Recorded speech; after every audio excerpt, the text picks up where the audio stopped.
అందరికీ నమస్కారం. కుంభరాశి వారికి డిసెంబర్ 9, 10, 11, 12 తారీఖుల్లో మీ జీవితంలో ఏం జరగబోతుంది, ఎటువంటి శుభవార్తలు మీరు వినబోతున్నారు, అలాగే ఎటువంటి పరిణామాలను మీరు ఎదుర్కోబోతున్నారు అనేటటువంటి పూర్తి అంశాల గురించి తెలుసుకుందామండి. మరి కుంభరాశి వారు ఇప్పుడే కొత్తగా మన ఛానల్ చూస్తున్నట్లయితే సబ్స్క్రైబ్ చేసుకొని వీడియోకి లైక్ చేసి సపోర్ట్ చేయండి.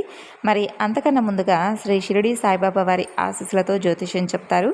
గురువుగారు మీకు ఏ సమస్య ఉన్నా కానీ చాలా చక్కగా ఒక్క రోజులో సమస్యకు తగినటువంటి పరిష్కార మార్గాన్ని తెలియజేస్తారండి. ప్రేమ, పెళ్లి, సంతానం, వ్యాపారం, భార్యాభర్తల మధ్య గొడవలు, కోర్టు సమస్యలు, ప్రత్యేకించి స్త్రీ పురుషులకు వశీకరణం కూడా చేస్తారు.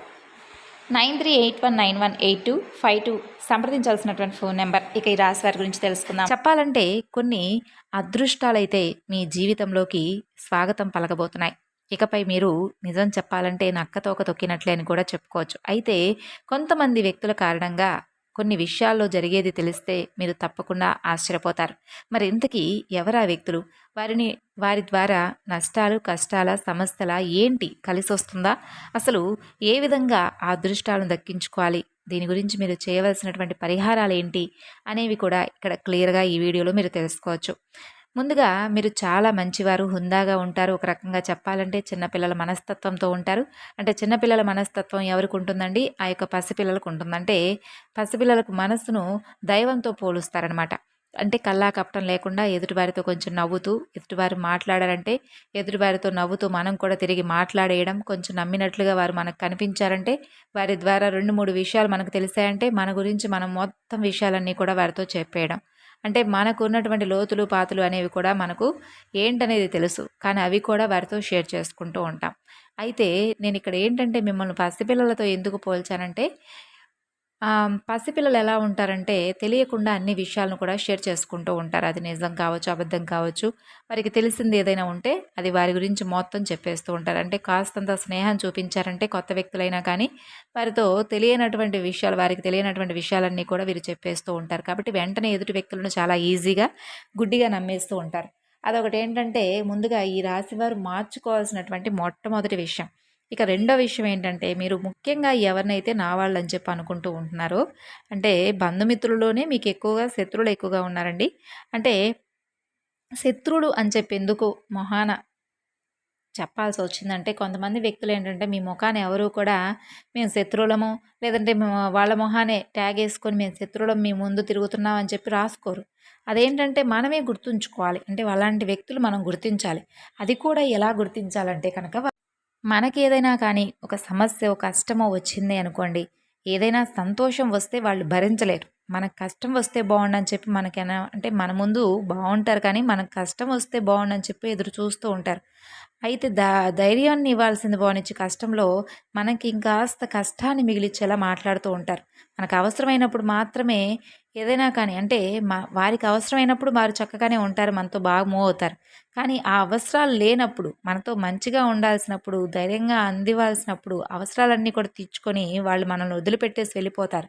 మళ్ళీ ఏదో అవసరమైనప్పుడు మన దగ్గరకు వచ్చేవాళ్ళు. అలాంటి వాళ్ళు కేవలం వారి పనులు గడుపుకోవడం కోసం మాత్రమే మన దగ్గరకు వస్తున్నారు తప్ప, నా అనుకునేటటువంటి ఆ బంధం కోసం, వారి యొక్క జీవితంలో వాళ్ళు బంధాన్ని కలుపుకోవడం కోసం రావడం లేదని చెప్పి మీరు గుర్తుంచుకోవాలి. బంధువులతో చాలా జాగ్రత్తగా ఉండాలండి. ముఖ్యంగా ఈ 4 రోజుల్లో చాలా జాగ్రత్తగా ఉండాలి. మీ మానసిక స్థితి అనేది కూడా ఎలా ఉంటుందంటే, అందరూ బాగుండాలి, అందులో నేను ఉండాలి, నేను ఎవరికీ అన్యాయం చేయను, భగవంతుని నమ్మాను, నేను కష్టపడుతున్నాను, నా కష్టానికి తగిన ఫలితం భగవంతుడు ఇస్తాడని చెప్పి ఎప్పుడు ఆలోచిస్తూ ఉంటారు. మీ ఆలోచన పద్ధతి అనేది, ఆలోచన విధానం అయితే ఏదైతే ఉందో అది కరెక్టేనండి. చాలా న్యాయంగా మీరు ఆలోచిస్తూ ఉంటారు. కానీ సమాజం అలా ఉండడం లేదే. సమాజం అనేది మనల్ని చాలా చిన్నచూపు చూస్తుంది. కాబట్టి మీకున్నటువంటి మీ పరిస్థితులను మీరు ఎదుర్కొనేటప్పుడు కొంచెం మీరు అంటే మౌనంగా, మెత్తగా ఉంటే ఈ లోకం మనల్ని పడేస్తుందండి. కాబట్టి మీరు కొంచెం ధైర్యంగా నిలబడాలి. నిలబడి ఎవరికి ఏ విధమైనటువంటి సమాధానం ఎలా ఇవ్వాలి, ఎలాంటి సమస్య వస్తే మనం ఎలా నిలబడాలి, ఆ సమస్యను ఎలా ఎదుర్కోవాలి, మనల్ని కష్టాల పాలు చేస్తున్నటువంటి వ్యక్తులతో మనం ఎలా మూవ్ అవ్వాలి, వారితో ఎలా లెఫ్ట్ అవ్వాలి అక్కడి నుండి, ఇటువంటి విషయాల్లో కొంచెం చాకచక్యంగా ఉండాలి. అలాగే మీ పరిస్థితులు ఎదుర్కోవడంలో కొంచెం మీరు కొన్ని విషయాలు తప్పు చేస్తూ ఉన్నారని చెప్పుకోవచ్చు. అంటే ఏం తప్పు చేస్తున్నాం మేమని చెప్పి మీరు అనుకుంటే వినండి. ఇప్పుడు మనం ఏంటంటే మానవ జన్మ ఎత్తాము, కొన్ని కర్మలను అనుభవించాలి. అనుభవించడానికి భగవంతుడు మనకు ఈ భూమి మీద మనకు మానవ జన్మని ఇచ్చాడు. అయితే మానవ జన్మలో మనం పూర్వజన్మలో చేసుకున్నటువంటి ఫలితాలను అనుగుణంగా చేసుకొని వాటిని అనుసరించి జన్మలో మనకు కొన్ని కష్టాలొస్తాయి. సంతోషాలు వస్తాయి. అయితే కష్టాలొచ్చినప్పుడు మన కర్మ అనేది కొంచెం కొంచెంగా తగ్గుతూ వస్తుంది. అంటే మన కోసం సంతోషం అనేది చాలా దగ్గరలోనే ఉంది అనే విషయాన్ని గుర్తుంచకుండా భగవంతుడిని దోషం చేస్తున్నారు. భగవంతుడిని దూషిస్తే మాత్రం అది కొన్ని మనకు తెలియనటువంటి పాపాలను చేసిన వాళ్ళం అవుతాం అండి. ఎప్పుడైనా కానీ చీకటి పడిందంటే ఖచ్చితంగా తెల్లవారుతుంది కదా! అలాగే మనం చీకటిలోనే అయితే ఉండిపోం కదండీ! చంద్రుడొచ్చాడు కదా అని చెప్పి సూర్యుడు రాకుండా ఉంటాడా? అలా అయితే జరగదు. అలాగే మనకు కష్టం వచ్చిందని చెప్పి మనం కష్టంలోనే అయితే ఉండిపోము. ఖచ్చితంగా కష్టం నుండి బయటపడతాము. అయితే ఏంటంటే మీకు కొంచెం ఎక్కువగా ఈ మధ్య కాలంలో కష్టాలు ఎక్కువగా కనిపిస్తున్నాయి. ఆ కష్టాలను మీరు దాటుకుంటూ వచ్చారు. కష్టాల్లో మిమ్మల్ని మీరు దహించేసుకున్నారు. అంటే మానసిక క్షోభను ఎక్కువగా అనుభవించారండి. అది బంధువులతో చెప్పుకోలేరు, స్నేహితులతో చెప్పుకోలేరు. ఏంటంటే మీకు ఇష్టమైనటువంటి అన్ని పనులు, ఇష్టమైనటువంటి వస్తువులను వీటిని అన్నీ కూడా వదిలేసుకున్నారు. ఎందుకంటే కుటుంబం కోసం, కుటుంబ బరువు బాధ్యతల కోసం ఏంటంటే చాలా రకాల మీకు ఇష్టమైనటువంటి పనులను, ఇష్టమైనటువంటి వస్తువులను, ఇష్టమైనటువంటి కొన్ని బంధాలను కూడా వదిలేసుకున్నారు. అది మానసిక పరంగా చాలా క్షోభను అనుభవించారు. అయితే మీకు సంబంధించి మీకు ఏ విధంగా అయితే మీకు నా అనుకున్న వారు ఎవరైతే ఉన్నారో వారి నుండి మీరు కొన్ని కష్టాలు ఎదుర్కోవడం మీరేంటంటేనండి చాలా అమాయకంగా ఆలోచిస్తూ ఉంటారు. అంటే ఇప్పుడు నేను ఎవరినైనా ఏదైనా అన్నాననుకోండి తిరిగి వారు ఏదన్నా చేస్తే నాకు ఫ్యూచర్‌లో ఏదైనా ఇబ్బంది అవుతుంది కదా! లేదంటే నా అనుకున్నటువంటి బంధం అనేది నాకు వాళ్ళు కూడా ఉండరేమో! లేదంటే వారిని ఏదైనా వారు చేసినటువంటి తప్పును బయట పెడితే వాళ్ళు నాతో మాట్లాడరేమో! మరలా వాళ్ళు నాతో మాట్లాడకపోతే ఆ సపోర్ట్ అనేది లేకపోతే నేనెలా ఉండాలి? ఇలా ఆలోచిస్తూ అమాయకంగా ఉంటారు. ఎప్పుడైనా కానీనండి మనం అమాయకంగా ఆలోచించకూడదండి. మన బలహీనత ఎలా ఉంటుందంటే మనం ఎవరితో అయినా మాట్లాడితే ఎంత, మాట్లాడకపోతే ఎంత, వాళ్ళకి అవసరమైనప్పుడు మన దగ్గరికొచ్చినప్పుడు మనం అటువంటి బంధాలను ఫ్యూచర్‌లో కూడా మనం అటువంటి బంధాలను పెట్టుకొని వారిని నమ్మి మనం ఎలా తిరగాలి చెప్పండి? వారిని నమ్మి మనకు సంబంధించినటువంటి విషయాలను వాళ్ళతో ఎలా పంచుకోవాలి? కాబట్టి ఈ విషయాల్లో మీరు చాలా రకాల తప్పులు చేస్తున్నారు కాబట్టి కొంచెం జాగ్రత్తగా ఉండండి. ఇక ధనం అనేది కొంచెం తక్కువగా ఈ 4 రోజుల్లో నిలబడుతుంది. కుటుంబం కోసం కష్టాన్ని త్యాగం చేసినటువంటి వ్యక్తులు మీరు. వాళ్ళకి ఇష్టమైనవన్నీ కూడా తీసుకొచ్చి పెట్టడం, వాళ్ళ అవసరాలను తీర్చడం, వారికి ఒక హోదాని కల్పించడం అనేది మీకు చాలా అంటే చాలా జీవితం అంతా కూడా ఇలాగే సరిపోయింది. ఒక కొవ్వొత్తిలాగా మీరు కరిగిపోతూ వెలుగునందిస్తున్నారనే చెప్పుకోవాలి ఓవరాల్‌గా చెప్పాలంటే. ఆ విధంగా కష్టపడేటటువంటి మనస్తత్వంతో ఉంటారు. ఇక మీకు చిన్నప్పటి నుండి కూడా ఊహ తెలిసిన దగ్గర నుండి ఎన్నో కష్టాలు, ఎన్నో బాధలు, సమస్యలు ఇలా ఒక్కొక్కటిగా, ఒక్కొక్కటిగా దాటుకుంటూ, దాటుకుంటూ ఒక కష్టం దాటారంటే మరలా ఇంకో కష్టం అనేది మీకోసం కాచుకొని కూర్చొనుంటుంది. అది అలా దాటారంటే మరొకటి ఎదురు చూస్తూ ఉంటుందనమాట. అలా మీరు ప్రతిదాన్ని కూడా పట్టుకుంటూ, దాటుకుంటూ వచ్చి లైఫ్‌లో సంతోషాలు, సుఖాలు పడడం అనేది మర్చిపోయారండి. అసలొక మాట చెప్పాలంటే, గుర్తుంచుకోవాలంటే మనం సంతోషం మనలోనే ఉంటుంది. భగవంతుడు మనలోనే ఉంటాడు. ఇప్పుడేంటంటే దూరపు కొండలు నునుపని చెప్పి కొంతమందేంటంటే, మన పక్కనే ఉన్నటువంటి గుడికి కాదని చెప్పి ఎక్కడో ఉన్నటువంటి తీర్థయాత్రలు చేసొస్తూ ఉంటారు. అయితే అలా కాదండి. ముందు మనలో ఉండాలి. దేహశుద్ధుండాలి. ఇంటి పక్కన భగవంతుడున్నా, లేదంటే ఇంకెక్కడో భగవంతుడున్నా ఇద్దరూ ఒకటే. కాబట్టి మనం ఎక్కడ మొక్కున్నా కూడా అదే పుణ్యం వస్తుంది. డబ్బులు ఖర్చు పెట్టుకొని అంత చేసుకున్నా కూడా మనకి ఏమీ రాలేదని చెప్పి బాధపడే కంటే కూడా, ఇక్కడ దగ్గరలో ఉన్నటువంటి ఆలయానికి చక్కగా మీకు ఏ ఆలయం అయితే దగ్గరలో ఉంటుందో, ఏ స్వామి అయితే మీకు దగ్గరలో ఉంటారో, ఆ స్వామివారి దర్శనాన్ని ప్రతినిత్యము కూడా ఈ రాశివారు చేసుకున్నట్లయితే ఫర్ ఎగ్జాంపుల్ అండి ఈ రాశివారు శని భగవానుడికి సంబంధించినవి కానీ, లేదంటే సూర్య భగవానుడికి సంబంధించినవి కానీ, లేదంటే సుబ్రహ్మణ్యేశ్వర స్వామి వారికి సంబంధించినటువంటి పూజలు, అలాగే ప్రతిరోజు కూడా దైవం చుట్టూ కూడా ప్రదక్షిణలు చేసినట్లయితే మీకున్నటువంటి కర్మ ఫలితాలు, మీకున్నటువంటి కష్టాలు చాలా వరకు తీరిపోతాయండి. అయితే కొన్ని ముఖ్యంగా చెప్పాలంటే మీరు ఇంట్లోనే చక్కగా ఉదయం, సాయంత్రం దీపారాధన చేసుకున్నట్లయితే కూడా మిమ్మల్ని వెంటాడుతున్నటువంటి సమస్యలు కూడా తీరిపోతాయి. కొంతమంది అనుకుంటూ ఉంటారు, మేము ఎన్నో పూజలు చేసాం, ఎన్నో వ్రతాలు చేసాం, ఎన్నో నోములు నోచుకున్నాం కానీ మాకు అనుకున్నటువంటి కోరికలు రావడం లేదు. మేము అనుకున్నటువంటి కోరికలు నెరవేరక సమస్యలనే ఎప్పుడూ ఎదుర్కొంటున్నాం అని చెప్పి అనుకుంటారు. కానీ మీరు చేసుకున్నటువంటి ఆ మంచి పనులు, మంచి కర్మలు ఏవైతే ఉన్నాయో అవి ఏదో ఒక రూపంలో మిమ్మల్ని తప్పకుండా బ్రతికిస్తాయండి. తప్పకుండా మిమ్మల్ని కాపాడతాయి కూడాను. కాబట్టి ఆనందం, ఐశ్వర్యం అంటే కేవలం డబ్బు, హోదా ఇవే కాదండి. మనకు భగవంతుడు నిద్రలేచిన వెంటనే మనం నిద్రలేచామంటే మనకు భగవంతుడు ఈరోజు ఒక అవకాశం ఇచ్చాడు, ఇస్తున్నాడనే అని చెప్పి అనుకోవాలి మనసులో. అలాగే మనం చేసేటటువంటి పనులను బట్టి ఆధారపడి ఉంటుంది కాబట్టి మనం ఏదో చేసేసి అది భగవంతుడే చేపించాడు, భగవంతుడే చేయబోతున్నాడు ఇలా అనుకోవడం అది మన మూర్ఖత్వం అవుతుంది. ఏదైనా కానీ మనిషికి, పశువుకి తేడా ఏంటంటే జ్ఞానం. పశువుకు లేనటువంటిది మనుషులకి ఇచ్చింది జ్ఞానం. భగవంతుడు ఇచ్చాడు కాబట్టి అంత అమాయకంగా కూడా ఎవరు కూడా ఆలోచించరు. ఈరోజు నేను ఈ పని చేయాలనుకుంటున్నానని చెప్పి మీరు ఎలా అయితే ఈరోజు ఫోన్ చూసుకుంటున్నారో, ఫోన్‌కి ఏ విధంగా సమయాన్ని గడుపుతున్నారో, అలాగే అనవసరమైనటువంటి మాటలు, అనవసరమైనటువంటి చాటింగ్‌లు, సోషల్ మీడియాలో గడపడాలు, ఇవన్నీ కూడా ఒక మనిషికి అవసరం లేకపోయినా కూడా ఏ విధంగా అయితే మాకు టైం లేదండి, మేము దీపం పెట్టుకునేంత టైం కూడా లేదు, బయటికెళ్ళి గుడికెళ్ళాల్సినంత టైం కూడా లేదు, మా ఇంట్లో మాకు సరిపోతుందని చెప్పి అనుకుంటారు కొంతమంది. కానీ మనం చెయ్యదలుచుకుంటే ఏ పనైనా కూడా చేయొచ్చండి. కాబట్టి మనకున్నటువంటి సమయంలోనే మనం తింటున్నాం, ఫ్రెండ్స్‌తో గడుపుతున్నాం, అలాగే అనవసరమైనటువంటి పాతకానిలన్నీ పెడుతున్నాం. మరి ఇంత సమయాన్ని వృధా చేస్తున్నటువంటి మనకు దగ్గరలో ఉన్నటువంటి ఆలయానికి ఏ స్వామి ఉంటే ఆ స్వామి దర్శనానికి వెళ్ళి రావడం పెద్ద కష్టమేం కాదండి. కాబట్టి మీరు ఈ విధంగా చేసి చూడండి. మీ జీవితంలో చాలా రకాల సమస్యల నుండి మీరు బయటపడిన వారవుతారు.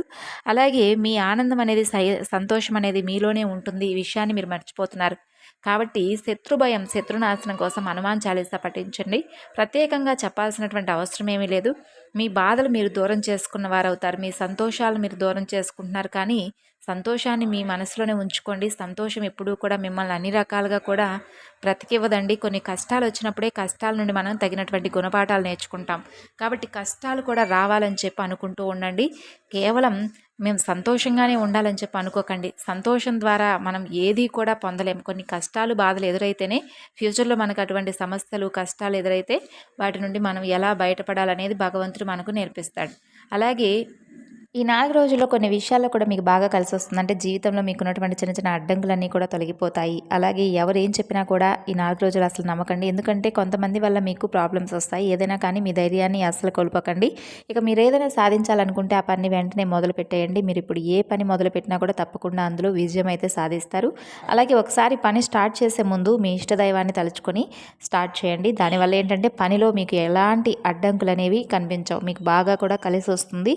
అలాగే 4 రోజులు రావి చెట్టు లేదా తులసి చెట్టు దగ్గర దీపం వెలిగించుకోండి. దానివల్ల కూడా మీకు ఏంటంటే ధన సమస్యలు ఉంటే తొలగిపోతాయి. ముఖ్యంగా చూసుకున్నట్లయితే ఈ 4 రోజుల్లో మీకు ధనానికి సంబంధించినటువంటి లోటు కనిపిస్తుంది. కాబట్టి ధన సమస్యలు లేకుండా ధనలాభం అనేది కలగడానికి, లక్ష్మీ కటాక్షాన్ని పొందడానికి రావి చెట్టు లేదా తులసి చెట్టు దగ్గర దీపం పెట్టుకోండి. ఇంట్లో డబ్బుకు మాత్రం ఎటువంటి లోటు అనేది కనిపించదు. కాబట్టి ఇంత మంచి అవకాశం కాబట్టి అసలు వదులుకోకండి. కొన్ని విషయాలు ఏంటంటే మనం తెలియక చేస్తాం, కానీ కొన్ని విషయాలు తెలిసినా కూడా చేయం. అది మన పొరపాటు అవుతుంది. కాబట్టి కొన్ని విషయాల్లో కొంత నిర్లక్ష్యంగా ఉండకుండా కొంత అప్రమత్తంగా ఉండడం మంచిది. అలాగే ఈ రోజుల్లో మీరు చిన్న చిన్న ప్రయాణాలు పెట్టుకుంటారు. చిన్న చిన్న ప్రయాణాలు చేసే అవకాశాలు కనిపిస్తున్నాయి. కాబట్టి ప్రయాణాల విషయంలో జాగ్రత్తగా ఉండండి. ఇంట్లో ఉన్న వారందరితో కూడా సంతోషంగా ఉంటారు. ఆర్థిక స్థితి అనేది మీకు బాగుంటుందండి.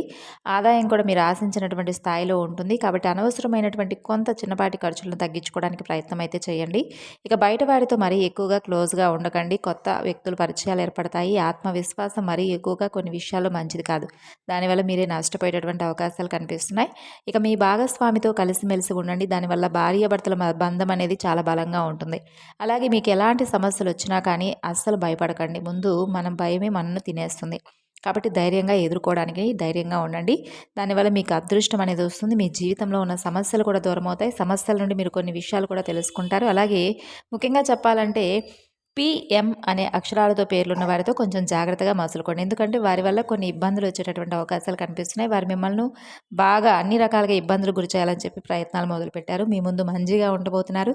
అలాగే మీ వెనకాల మాత్రం కొన్ని విషయాల్లో చెడు తల పెట్టబోతున్నారు. ఇక మీరు మంచిగా బ్రతుకుతుంటే కూడా ఆ వ్యక్తులు అనేవారు ఓర్వలేరు. కాబట్టి వారితో మాత్రం కొన్ని విషయాల్లో జాగ్రత్తగా ఉండక తప్పదు. ఇక మీరు కొత్త పనిని మొదలు పెట్టాలనుకొని కనుక భావించినట్లయితే బుధవారం కానీ, శుక్రవారం కానీ మొదలుపెట్టుకోండి. దానివల్ల మీకు బాగా కలిసొస్తుంది. అలాగే త్వరలోనే మీ పనులన్నీ కూడా మీరు చాలా అద్భుతంగా పూర్తి చేస్తారు. అలాగే కొన్ని రోజుల్లో మీరేంటంటే అనుకోనటువంటి కొన్ని కొత్త విషయాలను కూడా తెలుసుకుంటారు కొంతమంది వ్యక్తుల ద్వారా. ఇక ఆర్థిక పరంగా, ఉద్యోగపరంగా, చిన్నపాటి ఉద్యోగస్తులకు, వ్యాపారస్తులకు కూడా, అన్ని రంగాల వారికి, రాజకీయ పరంగా కూడా, సినీ రంగ పరిశ్రమ వారికి కూడా చాలా అద్భుతంగా కలిసొస్తుందని చెప్పుకోవచ్చు. ఈ విధంగా అయితే ఈ యొక్క రాశి జాతకులకు ఈ 4 రోజుల్లో కూడా చాలా అంటే మీరు అనుకున్నటువంటి విషయాల్లో, కొత్త విషయాల్లో మరింత ఎక్కువగా అభివృద్ధి సాధిస్తారు.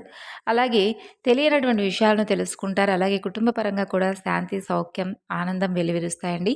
మరి ఈ విధంగా అయితే ఈ రాశి జాతకులకు ఈ 4 రోజుల్లో మీరు అనుకున్నటువంటి లక్ష్యాలను, అలాగే మీరు చేరుకోవాలనుకున్నటువంటి గమ్యాన్ని చాలా చక్కగా చేరుకుంటారు. మరి తెలుసుకున్నారు కదా మీరు చేయవలసినటువంటి పనులు, చేయకూడనటువంటి పనులు, ఏ వ్యక్తులతో జాగ్రత్తగా ఉండాలి, ఏ వ్యక్తులను దూరం పెట్టాలి, అలాగే ఎటువంటి విషయాల్లో మీరు జాగ్రత్తగా, అప్రమత్తంగా ఉండాలనే విషయాలను కూడా తెలుసుకున్నారు కదా! అలాగే మీరు పాటించవలసినటువంటి పరిహారాలనేవి ఏవీ లేవండి. మనం చేసుకోవాల్సినటువంటి పరిహారాలు కేవలం ఇంట్లో దీపారాధన, అలాగే దగ్గరలో ఉన్నటువంటి దేవాలయ దర్శనం చేసుకుంటే సరిపోతుంది. అన్ని పరిహారాలతో సమానంగా ఇవి చెప్పుకోవచ్చు. కాబట్టి ఇవి 2 చేయడానికి ప్రయత్నించండి. ఈరోజు కాకపోయినా రాబోయే రోజుల్లో మీ జీవితంలో వచ్చేటటువంటి మార్పును చూసి మీరే ఆశ్చర్యపోతారు. తిరిగి మరలా మరొక వీడియోలో కలుసుకుందాం. అంతవరకు నమస్తే.